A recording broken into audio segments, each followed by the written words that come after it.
डाकघर में आदमी रेकरिंग डिपॉजिट खुलवा देता है, आरडी। देखते होंगे रेकरिंग डिपॉजिट। डाकघर का एक आता होगा एजेंट, डेली 50 रुपया लेगा, या किसी से महीना में 1000-2000 लेता होगा, या डेली 20-20 रुपया लेता होगा। तो लोगों के पास जितना बचत का पैसा रहता है कहाँ जमा कर देता है? डाकघर। और धीरे धीरे जमा। अब किसी फोचका वाला है, डेली चाट गुपचुप बेचता है, आप उससे डेली 100 रुपया अगर पोस्ट ऑफिस वाला उसके पास आके जमा करा ले रहा है तो उसको देने में कोई ऐतराज नहीं है, और महीने साल के अंत में एक अच्छा खासा अमाउंट जमा कर देगा। इस तरह 8-10 साल बाद उसके पास एक ह्यूज अमाउंट आ जाएगा। लेकिन अगर वो सोचेगा घर से बचा ले, कभी नहीं बचेगा उसको। तो अमूमन जो होता है पोस्ट ऑफिस में कैसा जमा होता है? आरडी होता है, रेकरिंग डिपॉजिट, बार बार आवर्ती जमा होता है। अमूमन जरूरी नहीं है कि आरडी ही होगा, वहां फिक्स डिपॉजिट भी हो सकता है। ससुरा बैंक में 3 तरह का पैसे होता है, या तो करेंट अकाउंट, या तो सेविंग, या तो फिक्स। मतलब मेनली फिक्स। आरडी भी होता है, कम होता है वहां पे। तो आरडी भी एक तरह का फिक्स डिपॉजिट ही होता है। तो बैंक का तो 90% पैसा यहीं ले लिया था, अब बचा हुआ यहां ले लिया। ये बताइए, अब आपको M2 और M3 में कंफ्यूजन होगा, क्योंकि दोनों में क्या है? हाँ, M1 है। अब आपको डिसाइड करना है कि डाकघर में ज्यादा पैसा कि बैंक का एफडी ज्यादा बड़ा? बैंक का एफडी ज्यादा। डाकघर में तो बहुत सारा ऐसा लोग सोचता है, कहता है पैसों जमा होता है का में।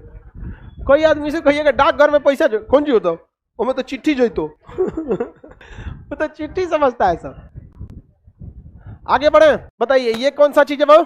M1। तो M1 प्लस डाकघर की बचत जमा M2 होगा, M1 प्लस बैंकों की जमा क्या हो जाएगा? M3 हो गया। किसी को M4 में क्या क्या जमा होगा?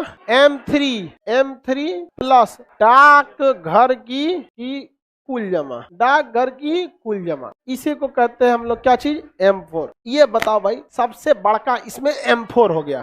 क्या हो गया? M4, क्योंकि M3 से तो बड़ा ही है। सबसे बड़ा कौन सा हो गया? सर हम पहली बार सुन रहे हैं कि डाकघर में पैसा भी जमा होता है। सब लोग, बहुत लोग सुनते हो। तो जैसे जैसे हम M1 से M4 की ओर आएंगे, पैसे की मात्रा बढ़ेगी, पैसे की मात्रा बढ़ेगी, किसी को कोई दिक्कत नहीं। सबसे बड़ा कौन होता है? M4। सबसे बड़ा M4 किससे बड़ा होता है? M3 से।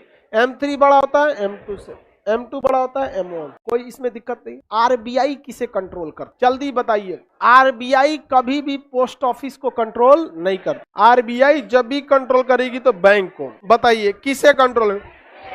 कितने लोग कहते हैं M1? M3 को कंट्रोल, क्योंकि M3 में तो M1 है ही है। अब बैंकवा का जो फिक्स डिपॉजिट हुआ बच गया था, दोनों घेरा गया यहाँ। आरबीआई बैंकों को कंट्रोल करने के लिए मौद्रिक नीति लाती है। कौन सी नीति?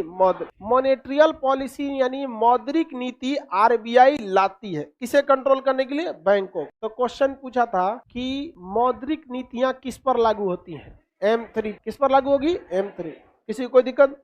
मौद्रिक नीतियां किस पर लागू होती है? M3 पर लागू होती। किसी को कोई दिक्कत? कौन बोल दिया? तुम बहुत ज्यादा बोलता है। 3 महीने पे होता है, तिमाही। मौद्रिक नीतियां तिमाही हो सकती हैं। इसके बावजूद लिखा गया है कि आरबीआई को जब जरूरत पड़ेगा एक दिन में 3 बार मौद्रिक नीति बदल देगा। अमूमन साल में 4 बार बदलता है। ओकर मूड घसकेगा, दिन भर में कितना बार बदल देगा? 4 बार। आरबीआई एक अपने आप में स्टेट है, अब बड़का स्टेट है उससे। हम लोग सब लोग की जीवन उसी पर डिपेंड करता है। मौद्रिक नीति बढ़ा देगा, किसी को लोन मत दो, हो गया सारा काम अटक जाएगा। छोटे मोटे काम कर सकते हैं। सबसे बड़का पैसा आरबीआई मौद्रिक नीतियां किस पर थोपती है?